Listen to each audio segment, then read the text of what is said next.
Alors bonjour, aujourd'hui on fait une vidéo sur les compléments dans une phrase. Et donc, avant de commencer, ce qu'il faut comprendre, c'est que les compléments, vous en utilisez plein. Une phrase à la base a un sujet et un verbe conjugué. Donc ici, j'ai mis une phrase, les enfants donnent. Donc, les enfants, c'est mon groupe sujet. Et j'ai mon verbe ici, qui est mon groupe verbal.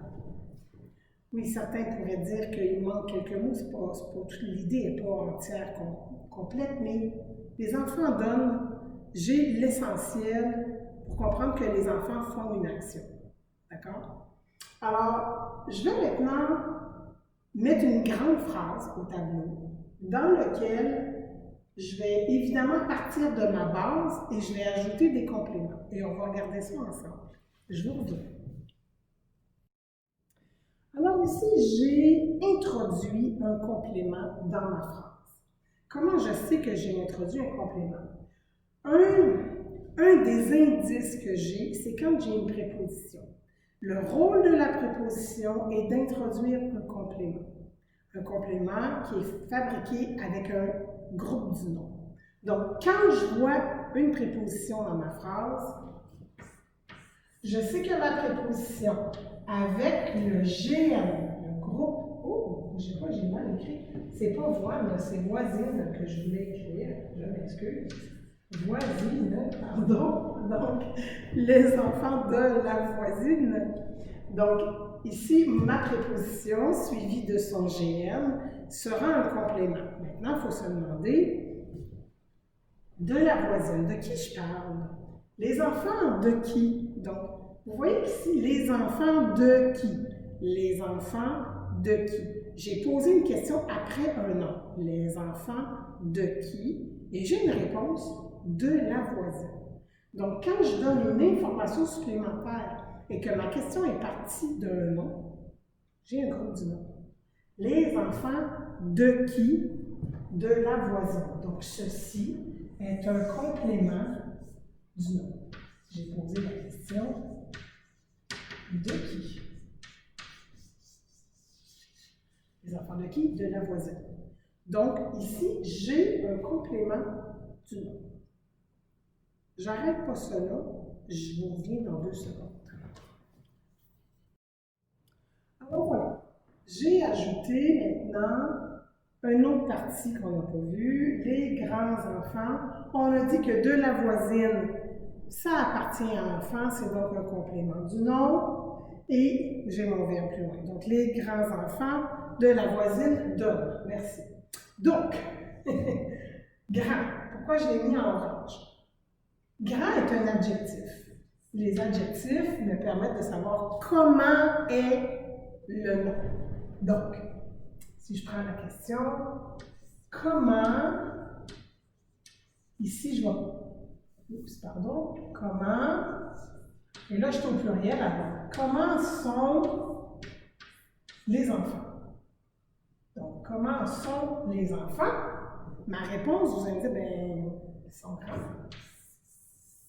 Alors, l'adjectif me donne une information supplémentaire sur le mot enfant.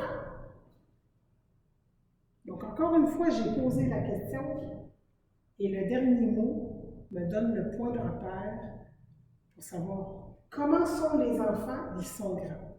Les enfants de qui? De la voisine. Donc, j'ai posé la question avec le mot enfant.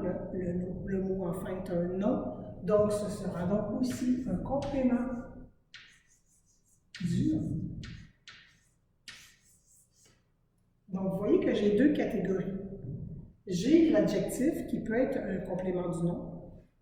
En fait, j'ai souvent, pas tout le temps, mais souvent un complément du nom. Et un complément du nom qui est bâti avec un GN précédé d'une préposition. Jusque-là, ça vous va? Donc, je vais continuer. Là, ça, c'est pas mal ma première étape que je voulais vous montrer. Je voulais vous montrer les compléments avec le nom. Maintenant, dans ma prochaine séquence, on va utiliser le verbe, parce que là, on va tomber dans les compléments du verbe. Alors, le nom a des compléments possibles, mais le verbe aussi, et ce qui est spécial avec le verbe, c'est que ces compléments à lui ont des noms particuliers. On va les appeler compléments directs ou compléments indirects. Donc, je fais une pause, j'efface mon tableau, et là, tout ce qu'on a ici va devenir du blanc, et on va ajouter notre verbe en rouge, et on va ajouter ses compléments. Ça vous va? Je reviens. Voilà, on reprend.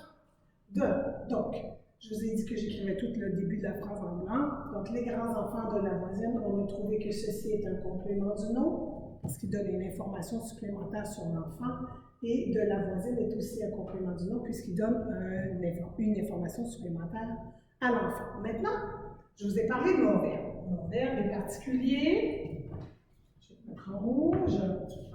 Donc, ici, j'ai deux types de compléments qui vont accompagner mon verbe. On a le complément qui est direct et le complément qui est indirect. Je vous ai dit aussi tout à l'heure que si j'ai une préposition, j'ai nécessairement un complément. Donc, si on regarde ce que j'ai ajouté, j'ai une préposition ici, suivie, comme tout à l'heure, d'un GN, donc à leur professeur. Donc, ceci va être un complément.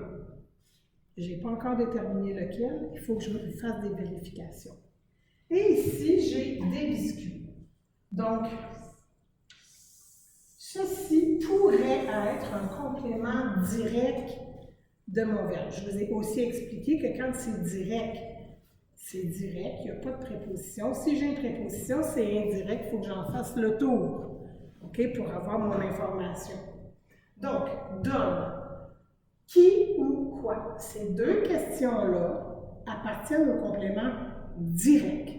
Regardez bien en dessous, j'ai à qui, à quoi, de qui, de quoi. À chaque fois, devant la question, j'ai une préposition. Donc, vous comprendrez que ces questions-là appartiennent au complément indirect et ces questions-là appartiennent au complément direct. Donc, j'utilise mon verbe. Donne qui ou donne quoi? Des biscuits. Donc, je sais que ceci est le complément direct puisque je n'ai pas de préposition devant. Je peux le savoir. Maintenant, je continue. Donne à qui, à quoi, de qui, de quoi. Déjà, ma préposition ici, c'est à. Donc, c'est fort possible que ceci et cela ne fonctionnent pas. Donc, donne à qui ou donne à quoi. Donc, je vois bien que donne à qui, à leur professeur. Ça veut dire que... Oh, j'ai fait mes flèches à l'envers. Hein? Excusez-moi, je recommence ça. Je vais juste les mettre du bon bord. Ici. Et ici. Donc, ce morceau est le complément direct de mon verbe.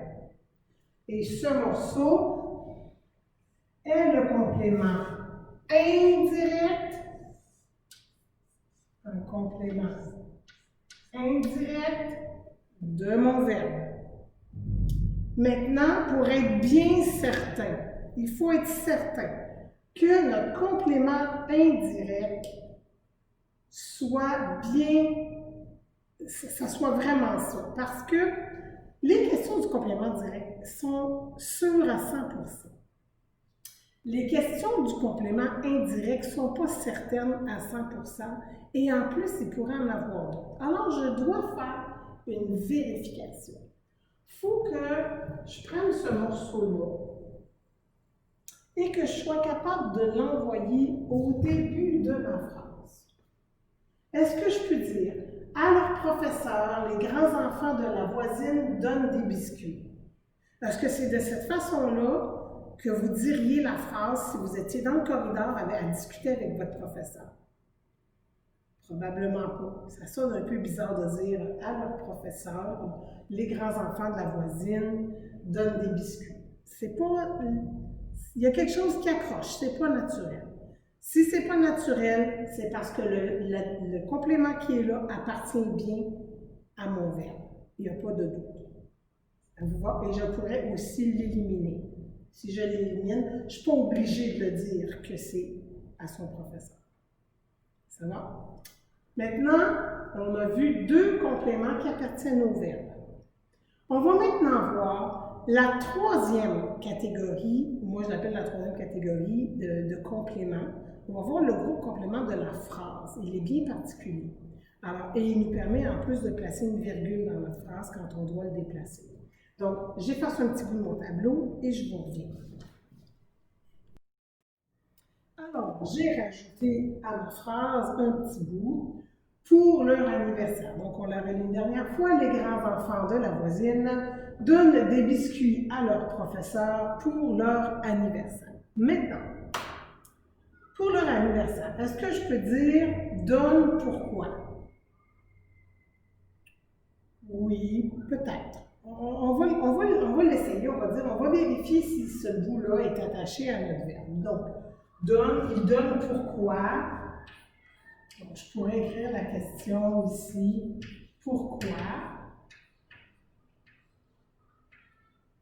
Et répondre, pour leur anniversaire. Maintenant, tout à l'heure, je vous ai dit que pour le complément indirect, ici, j'avais une préposition. J'ai encore une préposition suivie d'un GM. Donc, je sais que ce morceau-là est aussi un complément. Maintenant, il faut vérifier c'est lequel. Ça ne s'attache pas à un nom pour leur anniversaire. Tu sais, leur professeur, ça ne marche pas. On dirait que la question pourquoi, elle ne marche pas nulle part.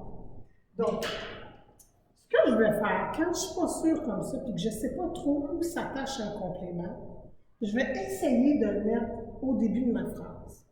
Parce que je vois bien qu'il ne peut pas être le complément de professeur. Ça ne me dit pas comment est le professeur. Ça ne me dit pas comment sont les biscuits. Ça ne me dit pas, ça me donne le pourquoi de donner, mais ça a l'air bizarre. Donc, je vois que ce bout-là ne s'attache pas au professeur ou au non-professeur, il ne s'attache pas au non-biscuit. Je ne suis pas sûre qu'il s'attache au verbe. Donc, pour leur anniversaire, les grands-enfants de la voisine donnent des biscuits à leur professeur. Je ne sais pas si vous remarquez, mais ceci peut se dire au complet ici, avant même de commencer. Pour leur anniversaire, les grands-enfants de la voisine donnent des biscuits à leur professeur. Ça fonctionne très bien. Et je pourrais aussi l'éliminer, c'est une information que qui n'est pas obligatoire à ma phrase, je pourrais l'éliminer. Donc, je peux l'éliminer et je peux le déplacer. Le déplacement est très, très, très, très important. Il faut faire ce test-là dès qu'on a un groupe complément qui est placé après un verbe et qui commence avec une préposition. Il faut le tester. Il faut vérifier si c'est bien ça qu'il fait. Donc ici, je me rends compte que je n'étais pas sûre avec mon verbe et pour cause. Parce que ce bout-là n'est pas un complément de mon verbe. Il n'appartient pas à mon verbe. Il appartient à ma phrase. Il est un groupe, parce que c'est un groupe de mots, qui est le complément de ma phrase, un GCP. J'ai un groupe complément de phrase. Quand je déplace, et ça vous faites ça très souvent dans vos compositions. Hier, je suis allée chez ma mère. Hier est un groupe complément de phrase. Pour leur anniversaire, virgule, les grands-enfants, blablabla, vous voyez que je peux le déplacer. Il appartient donc à la phrase. Il n'est pas obligé de rester, comme j'ai expliqué tout à l'heure. Le verbe, quand il a ses compléments, il tient à côté de lui. Mais si je l'envoie au début de la phrase, il n'est plus à côté du verbe. Donc, il n'appartient pas au verbe. Il appartient à la phrase. Il me donne une information super. Il me donne une information, mais sur l'ensemble de l'événement. D'accord? Alors, on l'appellera le groupe complément de la phrase. Maintenant, on a vu, comme vous pouvez voir, les compléments du nom, on a vu les compléments du verbe, avec les compléments directs et indirects, et on a vu le groupe complément de la phrase. Maintenant, une chose qui est importante, c'est un petit bonus à la capsule. Lorsque vous déplacez un complément de phrase devant la phrase, vous devrez mettre une virgule. Elle devient obligatoire. C'est comme si j'avisais mon lecteur que mes morceaux ne sont pas dans l'autre. Parce qu'une phrase en français commence normalement, une phrase déclarative va normalement commencer avec son sujet. Quel est le sujet? C'est les grands-enfants de la voisine. Ça, c'est mon sujet. C'est la portion qui fait l'action de donner, l'action de ma phrase. Donc, si je place quelque chose devant mon sujet, je dois comme aviser mon lecteur et la virgule servira d'indicateur. Et elle est obligatoire. On appelle ça placer le complément, le groupe complément de phrase en tête de la phrase. Alors, je vous laisse sur ça. Si vous avez des questions, posez-les. Je vais voir si je peux y répondre. Merci.